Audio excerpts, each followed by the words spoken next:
Hello students, welcome to the new initiative of IAS by Heart Prelims Heist.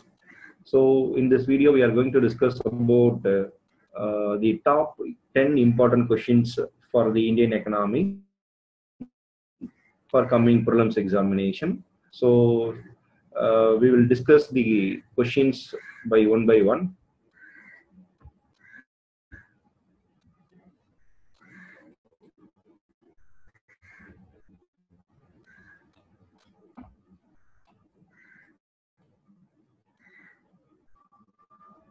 The first question: which of the following are the functions of Niti Aayog? See, Niti Aayog is nothing but the policy making body of the government. Okay. Actually, in previous, there will be a body of planning commission. See, planning commission is nothing but policy making as well as the body for implementation of policy. But in the case of Niti Aayog, the Niti Aayog doing only for the policy making. Then only it's called as the policy making body or policy formulation hub or think tank. Okay. So when we say think tank, it's denoted as Niti Aayog, right? So according to the Niti Aayog, so when we consider the three statements, so statement number one is to formulate credible plans at village level. Yes. So then only Niti Aayog called as the bottom-up approach model. Okay. In comparing to the planning commission, the planning commission is a top-down approach. Okay, they are following to making policy in the view of top-down approach, but in case of Niti Aayog, they are following the bottom-up approach. Then point number two, partnership with the national and international think tank. Yes, it is also a correct statement because when the Niti Aayog going to make some policies, they are not only consider the views and opinion from the national thinkers, but also consider the knowledge from international think tanks also. Right? So second statement also correct. To focus on technology upgradation and capacity building for implementation of programs and initiatives. This is also a correct statement. So for the statement, correct statement. Okay. So go to the facts about the Niti Aayog. It was formed in the year of 1st January 2015. Right? So borrowed from China. Actually, planning commission was borrowed from what? Russia, right? But Niti Aayog was borrowed from the China National Development Reforms Commission. NDRC is nothing but National Development Reforms Commission, right? So, and Niti Aayog will called as the non-constitutional as well as non-statutory body, which means Niti Aayog was not made. Okay, so why it is created? Because of it was the organization to making policy for the welfare of the people, right? Then how it is created by the simply simple passing of executive resolution. Okay, so then already we discussed it is also called as the Niti Aayog think tank, policy formation hub, policy making body, and it also shared the vision of national developmental priorities, sectors, and strategy with the active involvement of states. So state is the main pillars in the making of policies, right? So then go to the next question.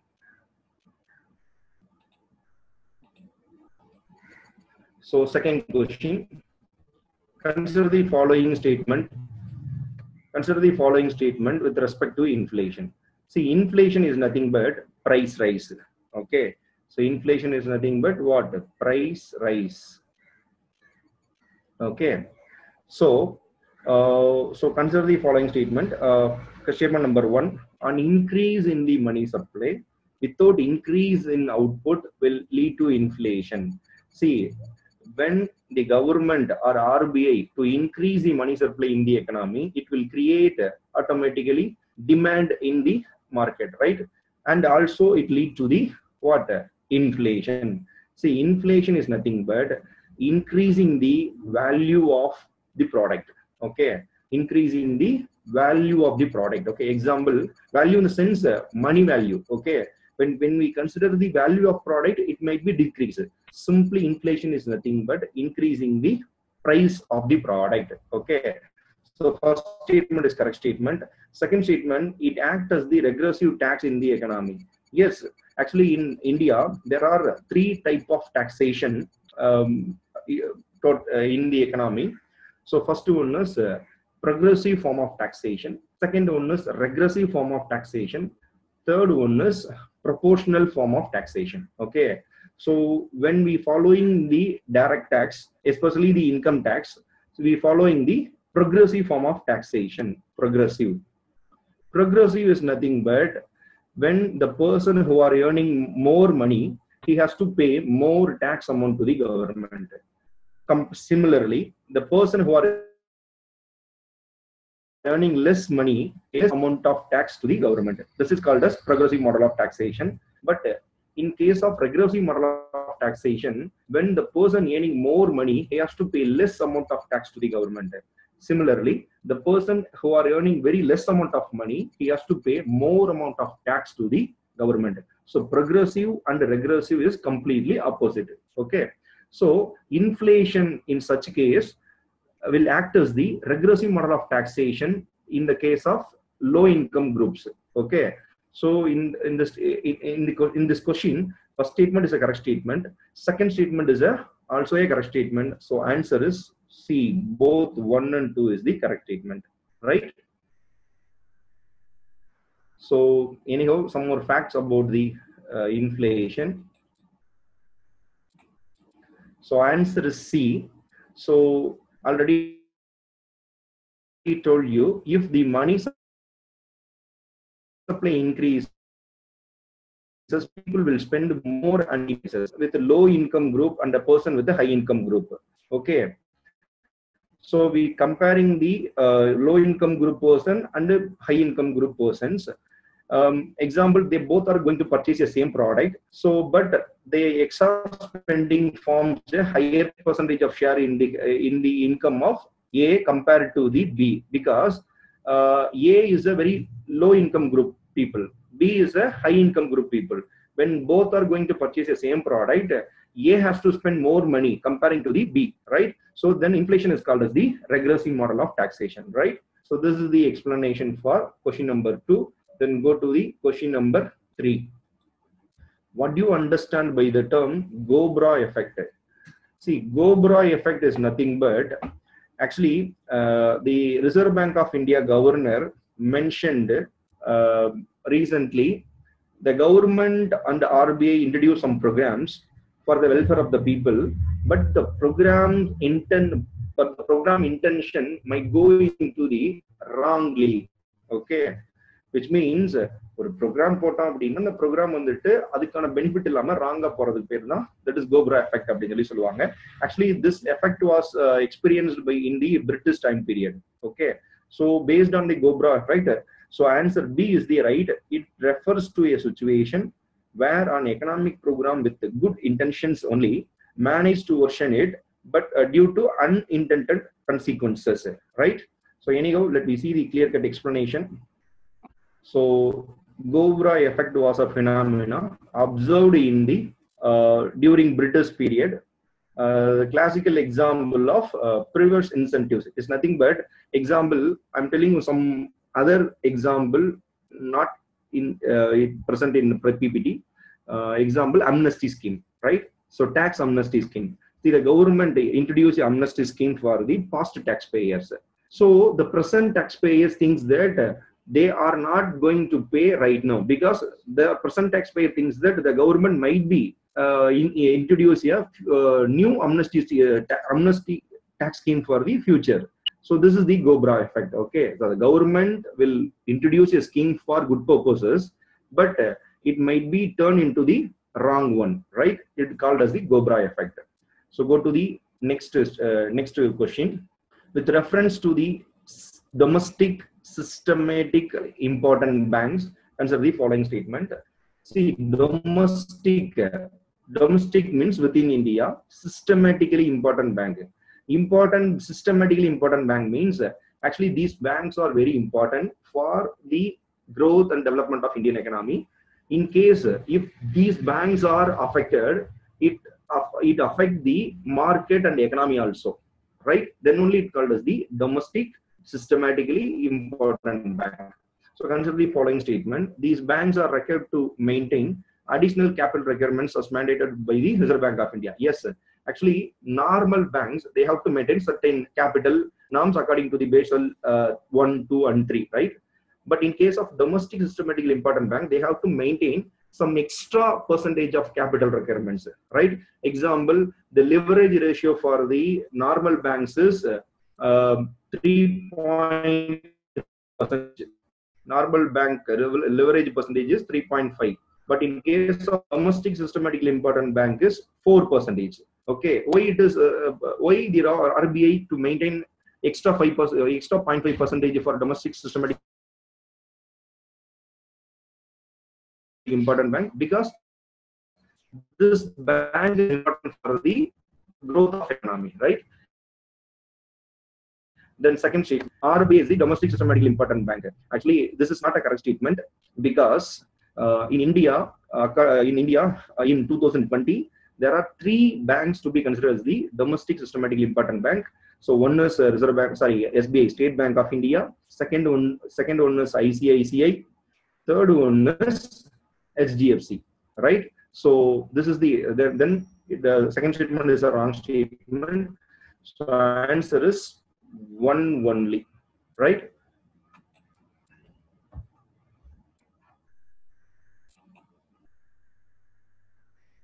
So answer is explanation. Domestic systematically important banks, that banks is too big and too fail. This is the main intentions of the government.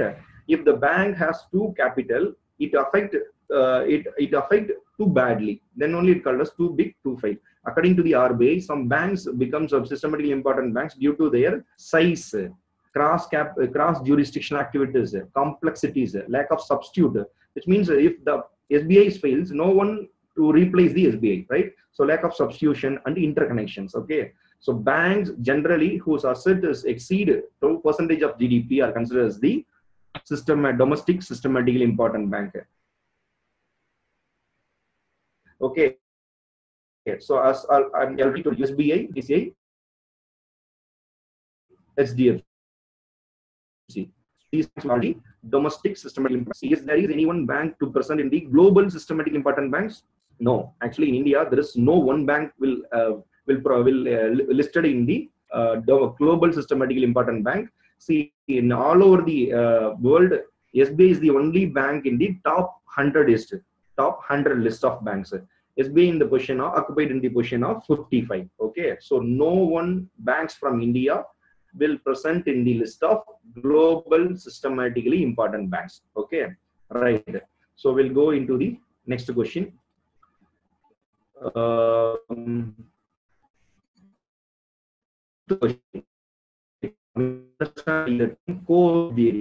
See, COBOB theory, but actually the theory was mentioned in the Economic Survey 2019-20. This is a very important question. See, COBOB theory nothing but if the farmers they are going to cultivate for the prediction of if the price may be increased in the future. Okay, in case the price was not example. If the some of the product prices increases in the market, so the farmers thinks that this product prices is increases. Anyhow, I'm going to cultivate these kind of products. So once on the farmer cultivate again the sales varumbodhu and the product price la kammi aayirukkum. Okay, so this is the cycle phenomenon. Okay, so it is the idea that price fluctuation can lead to fluctuations in supply, which causes cycle of rising and falling prices. Yes. Okay, இப்போ நான் farmer, I'm going to for example onion எடுத்துக்கலாம். ஆனியனோட prices அதிகமா இருக்கு. So நான் இப்ப cultivate பண்ணுவேன். After 3 months வரும்போது என்ன ஆகும் அப்படின்னா ஆனியனோட price கம்மியாயிடும். ஓகே, திருப்பி அகைன் வந்துட்டு வேற ஒரு ப்ராடக்டோட பிரைஸ் இன்க்ரீஸா இருக்கும். நான் என்ன பண்ணுவேன், திருப்பி go back to the cultivation. அப்ப திருப்பி சேல்ஸ் பண்ணும்போது கம்மியாயிரும். ஸோ இதுதான். So the prices of the product May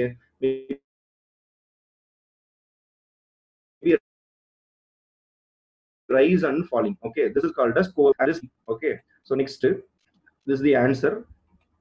Then question number 6. Question number 6 is, which of the following is are considered to be the part of India's foreign exchange reserves? Okay, actually in India, recently the foreign exchange reserves is very high comparing to the last year. Around we crossed $420 billion. So in India's foreign exchange reserve contain four parts. The first one is foreign currency assets. Yes, actually this assets majorly contain US dollar. Okay, then gold is also considered as the foreign reserves, and special drawing rights, it is also considered as the foreign exchange reserve. See, special drawing rights is also known as IMF gold. IMF gold. Okay, or paper currency of IMF. Actually SDR will combine or combination of five international currencies. One is US dollar and Japan yen and then euro and then Chinese yuan and pound pound sterling. Okay, see, recently Chinese yuan was included in the SDR basket. So it was included in 2016. So now the SDR, special drawing rights, combination of five international currencies. One is US dollar, Japan yen, euro, Chinese yuan, pound sterling, right? So these are all the combination of SDR, right? Then these all the statements are coming under the ambit of foreign exchange reserve. Then one more thing is reserve tranche. Reserve tranche is nothing but IMF quota. When a country a member of IMF, the country right to ask loan from the IMF. Okay, so that is called as the reserve tranche. This is also coming under the ambit of India's foreign exchange reserve. So based on the three statement, answer is D, right? Go to the next slide. So foreign currency reserves, assets, gold, special drawing rights, reserve tranche. So these four are coming under the ambit of India's foreign exchange reserves. Okay, question number 7. Consider the following statements related to the long-term repo operation recently carried out by RBI. See, repo is nothing but the rate at which RBI lend his money to the bank. This is called as repo rate, right? Okay, recently RBI introduced the long-term repo rate. Long-term, the word itself having a meaning. Long-term is nothing but from the period of 1 year to 3 year. Normally repo will contain the period of less than 3 months, that is 90 days only. So in case of long-term repo rate, the period is maturity period is 1 year to 3 year. So based on the based on the facts, the first statement is the long-term repo operation are similar to the term repo, but with a longer maturity period of 1 year and 3 year, right? First statement is correct. Second statement, by carrying out long-term repo operation, the RBI would inject liquidity in the economy, the rate at which be higher than the repo rate. No, actually, the RBI will maintain the same rate, both repo as well as long-term repo rate operations. Okay, see, normally when the bank has to sell, has to give some loans to the people for longer maturity period, they get a high interest rate. But recently RBI, for long-term repo rate operations also, they maintain the same repo rate interest rate. Okay, so second statement is the wrong statement. So second statement is the wrong statement. Statement number 1 is correct. Okay, so for some other facts, the RBI to inject 1 lakh crore in the name of long-term repo operations. The period of maturity is 1 year to 3 year. So all the banks to be connected under the single account will called as eKuber. So the long-term repo operation will conducted in the eKuber tool. Okay, EKUPER. Okay, so eKuber is nothing but all the banks in their current account connected with the RBI. Okay, right. So question number 7, answer 1 only is the correct statement. Okay, so go to the next some more facts regarding long-term repo operations. So it is a transmission of monetary policy actions, right? Injection of liquidity in the banking system. Yes. How much? How many? How much? 1 lakh crore. 1 lakh crore. Right. Okay. So the period of maturity is 1 year to 3 year. So the interest rate compared to the short-term loans. Okay. So the same. So question number next. Question number 8. See, which of the following human development indicators are published by the United Nations Human Development Program?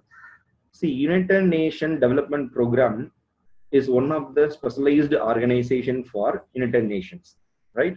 So every year, the United Nations Development Program releasing the report in the name of Multi-Dimensional Poverty Index report, Inequality Adjusted HDI report, Gender Development Index report, and Gender Inequality Index report. All the 4 reports released by the United Nations Development Program only. So answer for this question is answer all the above. Okay. Anyhow, let me see some of the facts regarding United Nations Development Program. So Human Development Index is a part of a report which is released by the United Nations Development Program also. Then other indices is Inequality Adjusted HDI, Gender Development Index, Gender Inequality Index, Multidimensional Poverty Index. Actually, multidimensional poverty is nothing but, see, poverty is nothing but the person who are not getting basic needs of the society. That is poverty. Multidimensional poverty is nothing but a person who are not getting not only for basic need, it also for other needs. Okay, then only it called as the multi-dimension. Okay, in case of the person not getting schooling, health, other activities. Okay, so in India, 28% of the people, 28% of population share with it in the global level. Actually, in global level, 1.3 billion people in the world are multidimensionally poor. In 1.3 billion people, out of 28% of people in India. Okay, please note it, 28% of people living in India. So 28%. Okay, so India ranked 129 out of 189 countries in the 2009 Human Development Index, right? So Gender Development Index is measure the disparities of Human Development Index by gender. Actually, in Human Development Index, there are 3 criteria: health, education, and purchasing power. Okay. So on the basis of 3, the difference between male and female to be calculated in the name of Gender Development Index, right?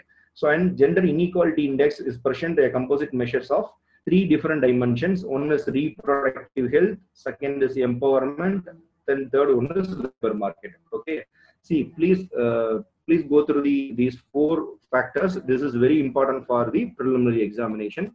Every year the UPSC asking these kind of questions. Okay. Go to the next question. When people change from one job to another job and remain unemployed during the interval period, such type of unemployment is called as what? Frictional unemployment, right?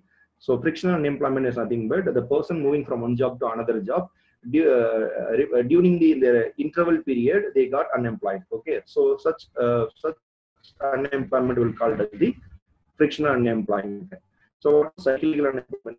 Cyclical unemployment is nothing but during the period of recession, some of the employees are fired from the company. So that kind of unemployment will be cyclical unemployment. Underemployment is nothing but the company, the person's time and skill will called as the underemployment. Disguised unemployment is the some special factor. It is only in agriculture. Right? Okay. So go to the next question. So these are the explanation for all kind of unemployment. Please check it. Question number 10. In which of the following entities foreign direct investment is prohibited? Actually, recently there was a draft given by the government. Some of the sectors are prohibited from the FDI. There is foreign investments. So real estate investment trust. Actually, this is a recent welcomed step. Okay, it is not prohibited one. Niti company, chit funds, these 2 are prohibited. Manufacturing of nuclear power plant. Yes, it is also not prohibited. Just power plants in India, especially it was manufactured by the Russia. So answer is 3 only. Okay. So then anyhow additional information regarding that. So these are all the some of the permitted in the India for a so business fund, Niti company, transferable development rights, real estate business. Real estate business nothing but not land selling. Smart cities, smart city rail investment trust are not coming to the ambit of private sector, right? Manufacturing of cigars, activity sectors, legal accounting, and architectural services. Anyhow, these 10 questions are very important. The questions, maybe description and everything will put into the our description box. Please check it. So thank you. Have a nice day.